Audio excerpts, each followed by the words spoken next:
Kita diajak kembali ke kilas balik tentang bagaimana Yeri tumbuh besar. Pada hari itu, Yeri kecil diajak oleh ibunya yang sedang bekerja di klub malam. Saat giliran ibunya menemui pelanggan, Yeri justru membuat keributan dengan memasuki salah satu ruangan di klub tersebut dan bernyanyi dengan penuh percaya diri di atas meja. Melihat putrinya sangat menyukai tampil di depan orang banyak, Ibu Yeri pun memutuskan untuk menjadikannya seorang bintang cilik demi meraih impian yang tak pernah ia capai.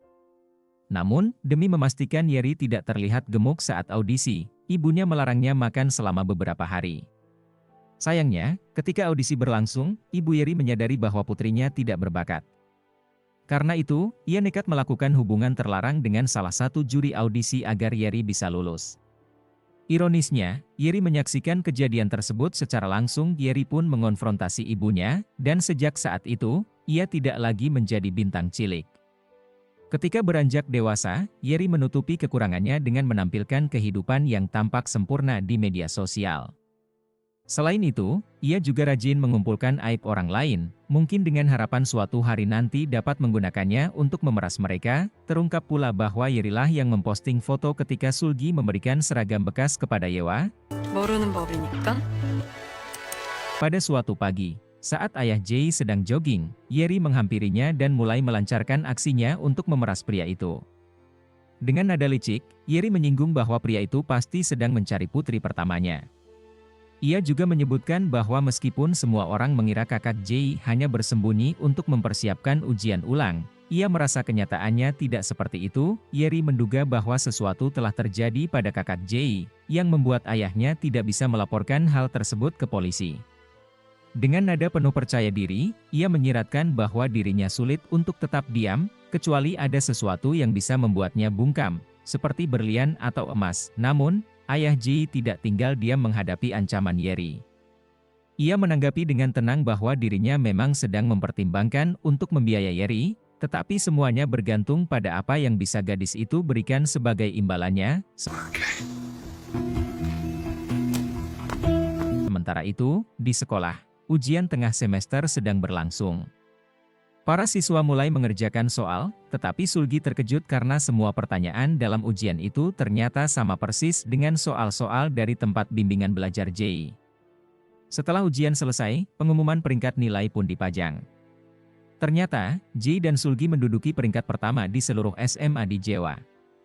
Namun, hal ini justru membuat para siswi lain tidak senang terhadap Sulgi. Belum selesai sampai di situ, tiba-tiba Sulgi menerima telepon dari Sunsim, mantan atasannya, yang merupakan seorang pengedar narkoba. Mau tidak mau, Sulgi akhirnya pergi menemui Sunsim. Sunsim menanyakan apakah teman-teman Sulgi mengetahui bahwa ia tumbuh besar di panti asuhan dan pernah mengonsumsi narkoba yang ia curi darinya. Tiba-tiba, Sunsim menarik Sulgi dan mengancamnya dengan pisau, menuntutnya untuk mengungkap keberadaan Sujin. Namun, Sulgi benar-benar tidak tahu apapun tentang Sujin. Karena kesal, Sunsim lalu menagih uang atas obat yang pernah dicuri Sulgi darinya di masa lalu. Sulgi, yang hidup dalam kesulitan ekonomi, menjawab bahwa ia tidak memiliki uang untuk membayarnya. Sunsim pun mengancam akan kembali dalam waktu seminggu untuk menemui Sulgi lagi. Setelah itu, Sulgi naik bus menuju Rumah Sakit Pusat Medis J untuk menjalani pemeriksaan kesehatan. Namun, tidak semua siswi mendapatkan kesempatan ini. Hanya 20 siswi dengan peringkat teratas yang berhak mendapatkan pemeriksaan kesehatan gratis. Setibanya di rumah sakit, seluruh siswi diminta untuk berganti pakaian dan menyimpan semua barang bawaan mereka di loker ruang ganti. Saat hendak mengisi sampel urin, Sulgi mulai panik. Ia takut obat yang diminumnya akan terdeteksi dalam pemeriksaan medis ini. Namun, tepat di saat itu, Jay mengirim pesan dan meminta Sulgi untuk menemuinya. Akhirnya, Sulgi naik ke atap gedung dan menemukan Jay sedang berdiri di tepi atap. Dengan putus asa, Sulgi berlutut dan memohon kepada Jay agar membantunya. Sebagai imbalan, Sulgi bersedia membujuk ibu tirinya untuk berdamai dengan ayah Jay. Namun, Jay tidak menginginkan hal itu. Sebaliknya, ia justru bertanya apa yang sebenarnya diinginkan oleh Sulgi. Dengan suara bergetar, Sulgi menjawab bahwa ia hanya ingin hasil pemeriksaan medisnya menunjukkan angka yang normal. Ia tidak ingin ditindas oleh para siswi di Jewa. Ia hanya ingin belajar dengan tenang agar bisa masuk ke Fakultas Kedokteran di Universitas Korea. Mendengar itu, Ji tersenyum, turun dari pinggiran atap, lalu menghampiri Sulgi dan mengulurkan tangannya. Jae berkata bahwa ia telah melindungi Sulgi sebelumnya, dan kini ia berniat untuk menolongnya lagi. Setelah itu, Jae memberikan sebotol sampel urin kepada Sulgi. Jae menegaskan bahwa ketika ia melihat namanya bersanding dengan nama Sulgi di peringkat pertama, ia merasa sangat senang. Sulgi kemudian meminta Jae menepati janjinya kemarin, di mana Jae akan memberitahunya bagaimana dan mengapa ia memiliki data pribadi Sulgi. Akhirnya, Jae mengungkapkan bahwa ia mengambil data tersebut dari meja kerja ayahnya. Tentu saja, Jae merasa aneh mengapa ayahnya memiliki begitu banyak informasi tentang ayah Sulgi. Setelah menjawab pertanyaan Sulgi, Jae memberikan shawl kepadanya, lalu pergi. 1등 축하해. Sementara itu, di ruang pemeriksaan, para siswi tertidur akibat obat anestesi yang diberikan untuk pemeriksaan endoskopi. Namun, Yeri yang telah lebih dulu siuman segera mengambil gelang identitas Sulgi dan pergi menuju loker miliknya. Beruntung, Jae juga sudah sadar saat itu dan melihat aksi Yeri. Jae pun berusaha mengikuti Yeri, tetapi seorang dokter menghentikannya dan memintanya untuk kembali beristirahat. Setelah pemeriksaan medis selesai, para siswi melanjutkan kegiatan di festival sekolah. Di sana, Bomsu membeli obat kuning dari Ara dan menelannya dalam dosis yang berlebihan. Hal ini tentu saja mengejutkan Ara. Buat apa Bomsu minum obat itu dalam jumlah banyak? Padahal ujian tengah semester sudah selesai. 걱정 마. 혜리 오늘 좀 이상하니까 딱 붙어서 살펴봐. Sementara itu, di toilet, Yeri mengeluarkan sebuah ponsel. Rupanya, itu adalah ponsel milik ayah Sulgi yang telah ia curi.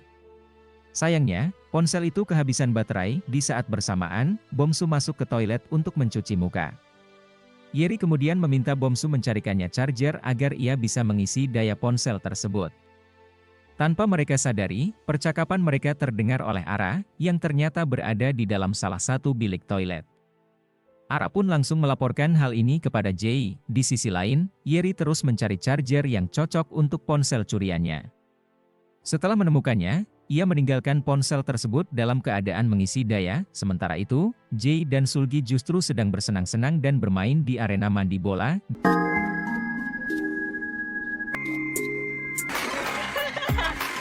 Di tempat lain, Yeri menemui ayah Jae di area parkiran mobil dan memberitahunya bahwa ia telah mengambil ponsel Sulgi. Ternyata, ponsel yang diambil Yeri bukan milik Sulgi, karena wallpaper yang terpasang adalah foto guru Hudoyuk. Yeri tampaknya belum menyadari bahwa Hudoyuk adalah ayah Sulgi. Setelah itu, Yeri meminta hadiah yang lebih besar atas keberhasilannya kali ini. Ayah Jae pun menyetujuinya, dengan syarat Yeri harus menyerahkan ponsel tersebut kepadanya pada malam itu. Sementara itu, Sulgi dan Jae sedang menikmati pertunjukan kembang api, hingga tiba-tiba Jae menerima pesan dari Ara. Dalam pesan itu, Ara mengirimkan sebuah foto yang menunjukkan Yeri sedang menemui ayah Jae di dalam mobil. Tepat pada saat itu, Chaekyong datang menemui Sulgi, sehingga Jae terpaksa meninggalkan Sulgi untuk menyelidiki foto yang baru diterimanya. Chaekyong mengungkapkan bahwa ia sudah berusaha mencari Sulgi sejak tadi dan telah mencoba meneleponnya berkali-kali, namun tidak ada jawaban. Mendengar hal itu, Sulgi segera memeriksa tasnya dan baru menyadari bahwa ponsel ayahnya telah hilang. Jae pun menghubungi Ara, dan dari percakapan tersebut, Ara mengatakan bahwa kemungkinan besar Yeri yang telah mengambil ponsel milik guru Hudoyuk. Ponsel itu disebut-sebut berada di stan kencan buta bagian laki-laki. Jae segera pergi ke sana dan berhasil menemukan ponsel tersebut. Setelah itu, Jae menuju toilet untuk memeriksa isi ponsel. Karena ponsel tersebut dilindungi dengan kode sandi, Jae mencoba mencocokkannya dengan berbagai dokumen pribadi Sulgi yang pernah ia akses. Akhirnya, Jae berhasil membuka ponsel itu dengan menggunakan tanggal menghilangnya Sulgi sebagai kata sandi. Di sisi lain, Yeri kembali ke stan kencan buta dan mendapati bahwa ponsel yang ia curi sudah tidak ada lagi. Hal ini tentu saja membuatnya marah. Sementara itu, di toilet, Jae menemukan sebuah pesan dari ayahnya yang ditujukan kepada ayah Sulgi. Dalam pesan tersebut, ayah Jae tampak mengancam ayah Sulgi dengan sebuah video yang menunjukkan hubungan terlarangnya dengan seorang siswi bernama Jaena. Sementara itu, Sulgi terus mencari ponsel ayahnya. Saat sedang mencari di area stan makanan, ayah Jae mendekatinya dan menanyakan apa yang sedang ia cari. Sulgi pun menjawab bahwa ia tengah mencari ponselnya. Ayah Jae, yang menyadari keberadaan Yeri, langsung meminta gadis itu untuk membantu Sulgi. Di tempat lain, Bomsu terlihat berada di area festival dengan kondisi yang tidak stabil. Ia berbicara kepada ayah Jae dan menyebutkan bahwa ia baru saja melihat Jena. Menurutnya, Jena terlihat semakin kurus dan ia bertanya-tanya jenis obat pelangsing apa yang dikonsumsi oleh gadis itu. Dari perkataan Bomsu, tampaknya Jena adalah nama kakak Jae. Karena Bomsu mulai berbicara tanpa arah, Yeri mendorongnya hingga terjatuh. Bomsu tidak terima dengan perlakuan Yeri. Dalam keadaan emosi, ia mengambil sebilah pisau dan mengancam Yeri di depan banyak orang. Akibatnya, Yeri terluka.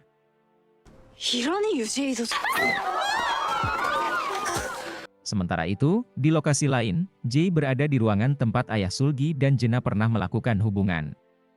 Tanpa diduga, seseorang tiba-tiba memasuki ruangan tersebut. Di tengah kekacauan yang terjadi di festival, Bomsu tampaknya semakin kehilangan kendali.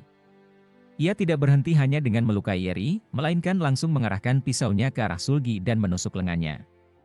Orang-orang yang melihat kejadian itu bukannya menolong, justru berlarian menyelamatkan diri. Di sisi lain, ayah Jae tampak menikmati kekacauan ini. Sementara itu, Jae akhirnya menyadari bahwa orang yang datang menghampirinya di ruangan tersebut adalah kakaknya sendiri.